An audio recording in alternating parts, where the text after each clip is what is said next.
Boleh. Pengusaha pejuang, pejuang pengusaha.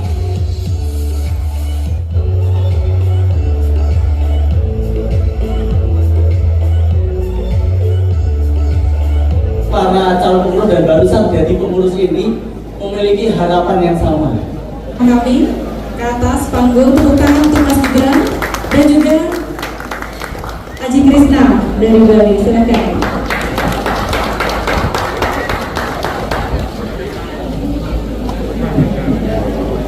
Jauh sekali.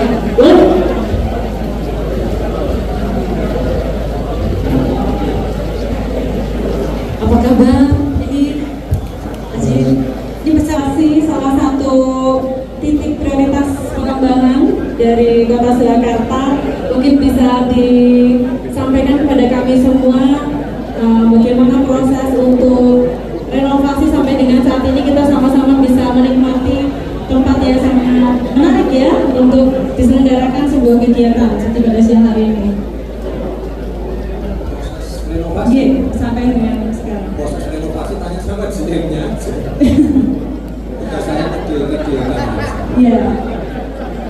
Iya. Intinya ini ya, saya terima kasih sekali ini Pak Ketua HIPMI Solo yang baru sudah berkenan untuk mengadakan acaranya di Kebun Binatang. Ini saya kira luar biasa sekali ya.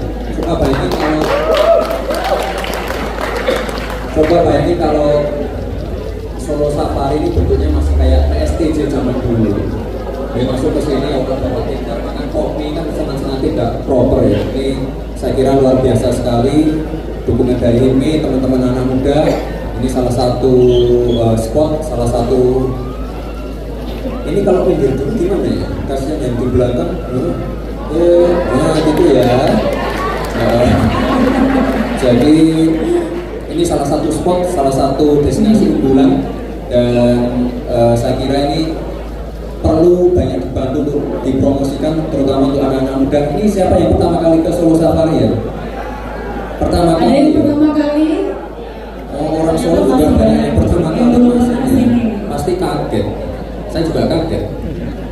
Ini dulu isinya PKL, hewan-hewannya kurus, semuanya terkonfine dalam jeruji-jeruji. Sekarang kita ubah semua konsepnya dan ya tadi sudah dipaparkan Mas Ardi, kita punya 17 tempat baru ya. Jadi mohon dukungannya, kita pokoknya gas terus. Dan tadi sudah saya sampaikan ke Pak Aji Krisna karena beliau sudah berinvestasi di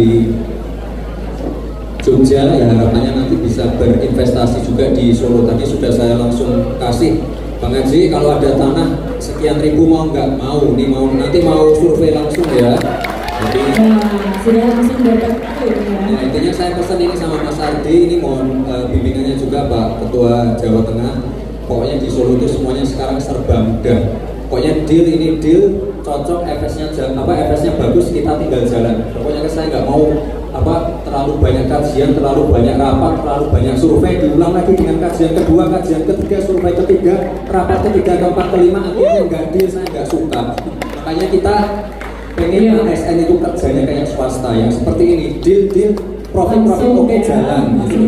Ya, itu yang saya jalankan sama Taman Safari. Pokoknya saya pengen di Solo ini banyak-banyak bekerja sama dengan swasta. Soalnya kalau dijalankan sama ASN itu nanti tujuannya hanya penyerapan anggaran. Ini mohon maaf yang ASN ya, tapi memang benar kerja-kerjanya harus seperti itu karena Solo ini beda dengan kota lain. Kita nggak punya pertambangan, nggak punya perikanan, nggak punya hutan, nggak punya apa-apa. Jadi cara kerjanya harus seperti CEO. Jadi saya yakin ini di sini bibit unggul semua nih calon-calon wali kota dan pemimpin di Solo di masa depan. Terima kasih semua. Ya, dan tentunya seperti kita lihat bersama sudah disulap ya. Kita yang mungkin dulu punya kenangan masa kecil yang dari Solo pernah main ke sini, nggak usah dari kecil lah. Baru sebelum direhab saja sudah sangat-sangat berbeda. Dan ini berkat sentuhannya Mas Gibran, tepuk tangan sekali lagi. Dan kerja cepat seperti inilah yang nantinya menjadi teladan bagi kita pengusaha-pengusaha muda di Kota Solo dalam wadah HIPMI Solo ini juga nantinya bisa ikut serta dalam mempercepat laju pertumbuhan ekonomi di Kota Solo. Mas Gibran, saya tanya satu lagi, untuk Solo Safari ini sendiri, Mas Gibran selaku wali kota apakah ada harapan atau mungkin ada clue kita mau ada pembangunan tahap kedua dan seterusnya itu, atau harapannya untuk bisa dikembangkan seperti apa? Oh ya, pasti ini sedang menuju ke pembangunan fase kedua ya. Ini fase pertama sudah kita selesaikan pembukaannya Januari kemarin, tiketnya pasti sudah pada tahu semua. Ini fase 2 nanti akan kita bangun di sisi sana ya. Ini yang kemarin bekas-bekasnya PKL. Jadi ini mohon doanya, insya Allah nanti akhir tahun semuanya sudah selesai. Fase 2, insya Allah juga waterboom yang di belakang jadi juga. Jadi luar biasa, fasilitasnya lengkap sekali. Kita tambah banyak nanti. Ini juga kan dekat sini ada Teknopark. Teknopark sudah setengah jadi. Lalu sebelahnya Teknopark ada museum gede banget dari Pak Tahir Mayapada, itu investasinya gede juga. Itu nanti mungkin baru jadi tahun 2025. Untuk Teknopark ini kita lagi nego sama Lego. Mereka karena kalau mau bikin Legoland tanahnya kurang cukup, ini mau kita konsep lagi biar Lego tetap bisa masuk dengan konsep yang baru. Dan ya satu lagi yang penting ini ada destinasi baru lagi nanti di Kota Solo gitu. Iya luar biasa. Dan menyinggung destinasi baru tentunya sudah tidak asing lagi ya kalau kita kembali jalan-jalan ke tempatnya Mas Haji Krisna. Beliau Gusti Ngurah Anom atau biasa kita sapa dengan Haji Krisna ini sudah memiliki banyak sekali bisnis, yang paling terkenal pusat oleh-oleh Krisna di Bali. Dan sudah ada pengembangannya juga ya ternyata, Krisna Fantastic Land, Krisna Waterpark, Krisna Eco Village, dan Krisna Beach Street ya. Jadi banyak sekali pengembangan. Dan pertumbuhan itu bisa menjaga daya beli masyarakat, itu artinya dari produksi sampai masuk ke konsumen menjadi jelas, sehingga yang ini. Gimana kesannya pertama kali hadir di Solo dan kita ada pelantikan di kebun binatang nih, Solo Safari? Saya ke Solo itu kurang lebih 4 kali ya, tetapi melihat perkembangan di zamannya Mas Gibran sebagai wali kota, banyak perubahan yang saya lihat. Karena saya kenal Mas Wali sudah lama, tetapi saya lihat perkembangan pariwisatanya sudah sangat luar biasa. Saya juga hanya berdoa semoga tahun depan saya akan membuka oleh-oleh Nusantara di Jogja dan Jakarta di tahun depan, di akhir tahun ini. Saya sudah bisik-bisik sama Mas Wali, kasih waktu saya untuk 6 bulan melihat perkembangan nanti oleh-oleh Krisna oleh Nusantara di Jogja. Begitu perkembangannya bagus, insya Allah 2024 Krisna bisa buka di Solo. Jadi tidak hanya di Bali, tetapi sudah tentunya yang kita jual di sini bukan oleh-oleh Bali. Krisna oleh-oleh Nusantara mengutamakan produk lokal UMKM yang ada di Jawa Tengah. Nah ini cocok sekali ya dengan apa yang sudah dikembangkan di berbagai daerah untuk pengembangan UMKM. Tetapi sebelum kita ke sana, mungkin bisa dibagikan kepada kami kiat-kiat untuk kesuksesan Krisna Group di sini. Ya, mungkin saya cerita sedikit ya. Kalau orang ke Bali, belum ke Bali kalau belum ke Krisna. Saya itu adalah sama istri sama-sama tamatan S2. Saya tamatan SD SMP, istri saya juga tamatan SD SMP. Dan saya betul-betul keluarga yang betul-betul orang termiskin di kampung saya. Tetapi kalau lihat sekarang, desa terbersih nomor 2 di Bali adalah desa saya. Gitu. Biasa. Ini berasal dari daerah terdekat untuk dikembangkan gitu ya. Ya, dan bahkan sekarang itu kita membangun di tanah kelahiran itu kurang lebih ada 8 outlet. Tujuannya awalnya mungkin semua berbeda, tetapi saya melihat di Bali Utara itu tidak gampang. Tol tidak ada, bandara tidak ada. Yang jelas begitu perkembangan usaha saya bagus, saya ingin kembali ke tanah kelahiran, ingin mengabdi, ingin membuka lapangan pekerjaan. Saya tahu mungkin cari untung susah, tetapi inilah sebagai pengabdian kita kembali ke tanah kelahiran, karena begitu susahnya ekonomi di sana, di situ saya bisa berbagi untuk ekonomi di sana. Saya melihat apa yang disampaikan oleh Mas Wali, nggak usah minta, nggak usah rapat, tapi lebih baik kerja. Nah, saya orangnya lebih banyak di lapangan, kerja langsung, teori sama praktek langsung di lapangan. Karena beda, menghayal sama langsung praktek di lapangan itu beda. Karena kita sering menghayal. Besok kita lakukan sesuatu selesai nggak? Tetapi begitu kita turun di lapangan, biasanya dalam waktu 1 jam pekerjaan itu sudah selesai. Iya, jadi apa yang mungkin kita plan atau kita rencanakan itu langsung kita eksekusi gitu ya. Ya memang saya nggak suka meeting. Saya punya karyawan, saya membawa karyawan 2.800 karyawan. Ngapain meeting? Kalau memang masalahnya cuma satu orang, ya duduk bersamanya dari hati ke hati kita bicara, itu jauh lebih tepat menyelesaikan masalah. Menurut saya seperti itu. Iya, sudah terasa sekali semangatnya dari dua narasumber kita. Tepuk tangan dulu untuk kita bisa ketularan semangatnya bahwa ternyata untuk mengembangkan bisnis itu bisa dimulai dari niat kita untuk dalam rangka meningkatkan atau memperluas lapangan pekerjaan. Dan tentunya kalau kita berbicara HIPMI di sini anak-anak muda nggak boleh kalah semangatnya dengan dua narasumber hebat yang ada di sebelah saya ini. Dan saya ingin menanyakan tips kaitannya dengan inovasi ya. Karena Solo Safari ini kalau tidak ada sebuah kreativitas atau inovasi tidak mungkin juga sampai sebagus ini seperti saat ini kita nikmati bersama. Begitu pula dengan pengembangan. Mungkin ke Mas Haji Krisna dulu, baru ke Mas Gibran. Ya, kalau saya orangnya nggak pernah bermimpi ya. Saya melakukan, saya bekerja dengan tulus tanpa merugikan tetangga, tanpa merugikan masyarakat. Begitu ada hasil saya bagikan, begitulah keseharian saya. Nah makanya saya nggak mau bermasalah hidup saya. Saya harus memberikan contoh buat masyarakat. Dari perizinan pun ya, saya tidak pernah langsung melewati, misalnya langsung ke wali kota. Saya harus melewati dari bawah. Saya ingin mengajarkan anak-anak saya, karyawan saya, biar belajar dari nol. Nah makanya saya membawahi kurang lebih 2.800 karyawan. Saya nggak ada jarak dengan karyawan. Semua itu sama. Saya nggak butuh hormat. Yang saya butuhkan adalah cintailah perusahaan. Makanya sampai saat ini dengan usaha saya dengan Krisna itu umurnya sekarang 16 tahun, kita sudah mempunyai kurang lebih 33 outlet. Wah, 33 outlet. Dan itu sudah termasuk inovasi ya di dalamnya, mungkin bisa diceritakan satu atau dua. Dan boleh dikatakan ya, saya bukannya bagaimana, oleh-oleh yang paling ramai di seluruh Indonesia itu adalah Krisna. Kita bicara satu outlet aja ya, satu outlet Krisna yang terbaru. Satu hari Senin sampai Kamis itu kunjungan tamu per hari 5.000 orang per hari. Itu Senin sampai Kamis. Tetapi kalau Jumat Sabtu Minggu itu kunjungan per hari 10 sampai 15.000 untuk satu outlet. Bayangkan kalau di Bali Krisna oleh-oleh aja ada 8 outlet. Oleh-olehnya ada 8 outlet, sisanya itu ada Krisna Bistreet, ada Krisna Eco Village, ada Krisna Water Sport, ada Krisna, saya juga lupa ya. Saya juga lupa. Totalnya kita ada 33 outlet, tapi Krisna sendiri ada 8. Nah, untuk di masa pandemi kita mempunyai produk namanya Serba Aji. Serba Aji. Nah, di waktu pandemi, nah ini yang paling berat ini kan di waktu pandemi ya. Pandemi bulan Maret bertepatan dengan ulang tahun saya di bulan Maret, pas hari raya Nyepi, Bali itu lockdown. Bali itu lockdown, seluruh toko tutup apalagi Krisna. Dan kita mempunyai karyawan 2.500 waktu itu. Kita merumahkan 2.000 karyawan. Bulan 5, saya meneteskan air mata. Karena situasi yang sangat berat di Bali ini karena 80% dari pariwisata. Nah di situ saya berpikir, kalau saya hanya bersedih, tidak berinovasi, mungkin saya akan berat ke depannya. Akhirnya saya memutuskan satu-satunya pengusaha lokal Bali yang turun langsung ke bawah berkebun menanam kacang. Dari menanam kacang itu bulan 5, kurang lebih bulan 9 panen. Begitu panen, Pangdam datang, Kapolda datang, Gubernur datang, saya jadi semangat. Dan bahkan sekarang itu saya berterima kasih kepada TNI.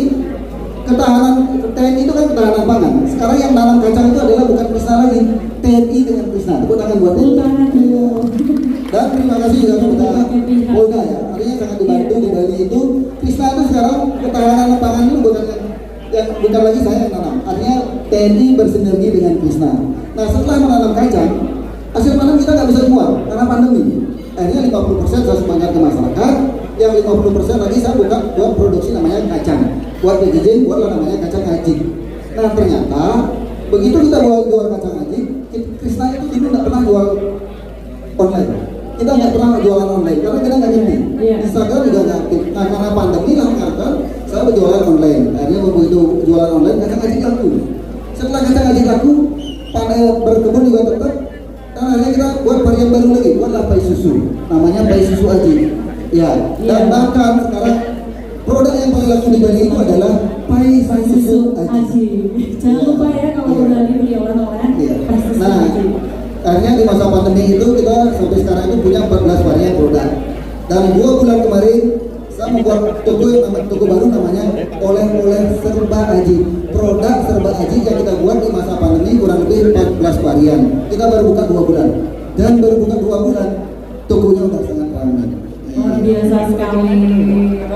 Ini saya langsung nyambung ke Mas Gibran ya. Ternyata Mas Gibran soalnya udah sering nyobain sudah nyobain ya Pak susunya. Saya yang harus nyobain harusnya.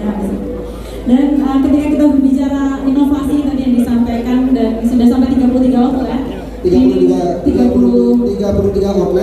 dengan usia usaha saya sekarang 16 tahun, Iya. berarti per tahun saya buka outlet 2 setengah outlet loh. Oh, cepat sekali. Tangan dulu untuk Adi Krisna. Ya, sama seperti cepatnya outlet yang menjamur di Bali ya dari Krisna Group di Solo juga. Dulu waktu kita muskap saya ingat sekali Mas Gibran ini menyampaikan ada 16 titik prioritas pengembangan, sekarang udah nambah 1 menjadi 17 titik prioritas pengembangan. Tepuk tangan dulu untuk Mas Gibran. Dan saya mau tanya untuk penentuan dan kaitan dengan inovasi ini apa yang mendasari Mas Gibran selaku wali kota Surakarta untuk menentukan titik-titik tersebut termasuk di Solo Safari, Mas? Ini kan ada acara bareng-bareng. Ditampilin bentar. Iya. Sini tetangga Adi kan ada kan nggak kelihatan nanti. Ya intinya ada 17 titik. Terakhir kali waktu kita mencoblos 16 itu. terakhir. Iya. Keraton Kasunanan yang kita tambahkan di situ. Anggarannya sudah nyantol, makanya kita sekarang fokusnya 17 titik. Ininya kita Dari itu. yang belum cantik kita percantik, yang mangkrak kita lanjutkan, yang belum pernah disentuh kita sentuh. Dan itu aja. Iya, dan tentunya kita sama-sama ya nanti dari HIPMI untuk bisa mendukung 17 titik prioritas pembangunan Kota Solo yang sudah dicanangkan oleh Mas Gibran selaku wali Kota Solo. Kita insya Allah siap bersama Ketum Ardi dan seluruh pengurus yang sudah dilantik hari ini. Terakhir mungkin harapannya langsung untuk HIPMI. Untuk HIPMI Solo ini bagaimana bisa selaras dengan prioritas yang sudah ditentukan dari pemerintah Kota Surakarta. Harapannya seperti apa? Ya harapannya semua teman-teman HIPMI bisa mendukung 17 prioritas ini karena sudah terbukti pertumbuhan ekonomi kita tinggi 6,25%, lebih tinggi dari rata-rata nasional, lebih tinggi dari rata-rata Jateng juga. Dan saya yakin kok ini udah ada angka-angkanya. Jadi pertumbuhan ekonomi kita udah tinggi, bahkan lebih tinggi dari sebelum masa Covid. PDRB naik, tingkat kemiskinan turun, meskipun masih sedikit ya, tingkat pengangguran terbuka juga turun, IPM naik. Jadi ini angka-angkanya sudah benar. Dan saya cuma mau menunjukkan bahwa apa yang sudah kita lakukan di 2022 kemarin sudah benar. Di Solo diisi dengan event, dan pembangunan jangan berhenti, bangun terus. Ya meskipun pada miso-miso karena mana-mana macet. Jadi saya yakin tahun depan itu udah nggak ada macet lagi karena pembangunannya udah selesai semua. Itu ya teman-teman, kita punya cara sendiri, kita pengen yang lebih dinamis. Dan kalau pengusaha, yang namanya pengusaha kan harus bisa masuk kemana-mana ya. Terima kasih untuk semua ya. Ini pesan Buat HIPMI, apa yang disampaikan dari Mas Wali itu sudah sangat jelas, singkat, padat, dan udah menyentuh semuanya. Artinya kalau menurut saya fokus kita ke bisnis, fokus kita membangun bagaimana UMKM, bagaimana ekonomi di Solo Surakarta ini jadi lebih baik ke depannya. Karena kita udah punya wali kota yang sangat kerja cepat, bicara sedikit tapi kinerjanya yang luar biasa. Itu yang paling penting. Nah makanya kalau saya sendiri, kalau di Bali sendiri, saya tidak fokus, saya fokus kerja. Saya nggak mau ke kiri ke kanan, dan sampai saat ini saya ada di mana-mana. Itu yang paling penting. Iya, tepuk tangan. Memang langsung ketularan ya kita semangatnya untuk siang hari ini dengan kedua narasumber yang hebat. Tema kita hari ini tingkatkan inovasi, majukan ekonomi sudah sangat tepat apabila dengan diskusi tadi kita bisa cermati bersama, kita ambil insight-nya apa yang sudah disampaikan oleh Mas Wali Kota, Mas Gibran, dan juga luar biasa pengembangan bisnis dari Haji Krisna ya, atau tokoh Krisna Bali dan grupnya. Dengan demikian mungkin saya akan akhiri untuk talk show kita siang hari ini, mengingat akan ada agenda selanjutnya dari panitia, dan kami mewakili segenap panitia dan juga seluruh pengurus yang baru saja dilantik pada siang hari ini sekali lagi mengucapkan terima kasih banyak atas kehadirannya, atas waktu yang sudah disempatkan, dan tentunya dukungan ya, tidak lupa dukungan yang sudah diberikan kepada kami kepengurusan badan dan pengurus cabang HIPMI Kota Surakarta tahun 2023-2026. Matur nuwun Mas Gibran, matur Wali Kota Surakarta Gibran Raka Buming Raka, dan juga tentunya pada kesempatan kali ini dipersilakan untuk Silakan untuk seluruh tamu VIP kehormatan untuk berkenan diarahkan oleh rekan-rekan dari BPC untuk bisa menikmati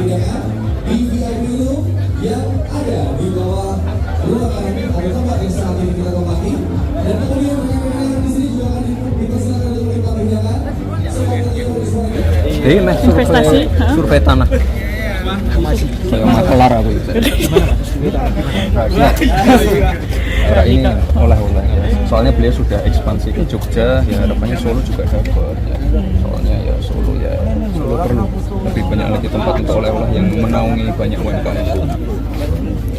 Nah ini belum tersentuh ya mas oleh-oleh itu, pusat Ya oleh-oleh. wes, tapi kan belum yang masif seperti Krishna. Kita banyak belajar dari Krishna.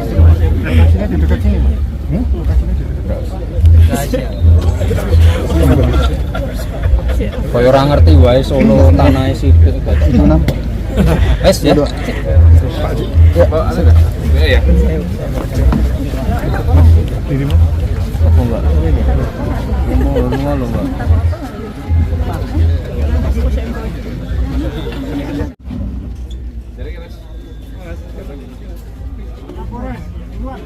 Siap.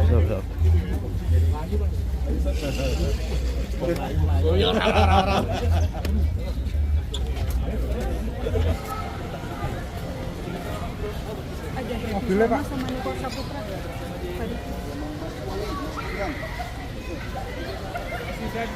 Tadi setelah mencoba beberapa produk terbaik, kami alhamdulillah.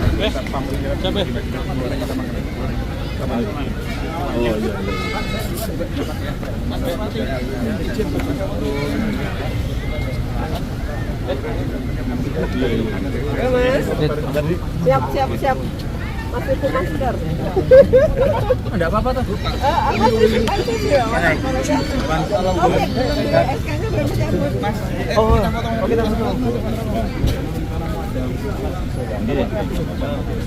Mobilmu di depan ya. Kita ke SMA 7 ya. Depan tanah kosong depan SMA 7.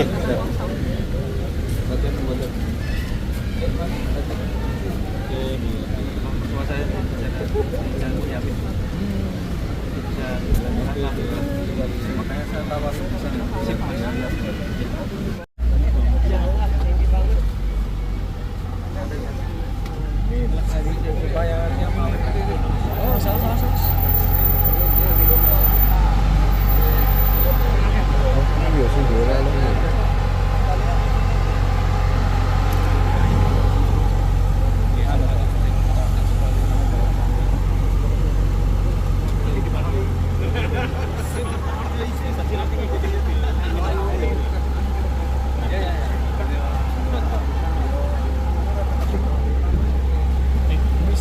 permisi. Kita mau muter-muter Solo sama Mas Wali, Mas Gibran.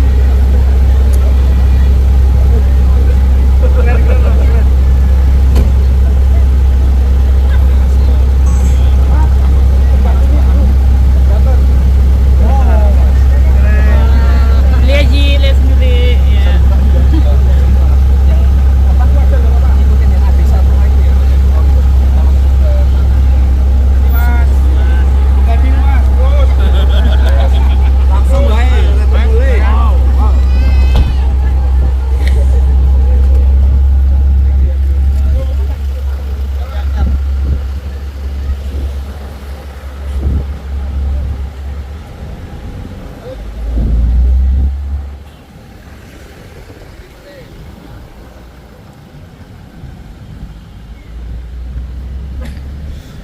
Mama pilih sekolah.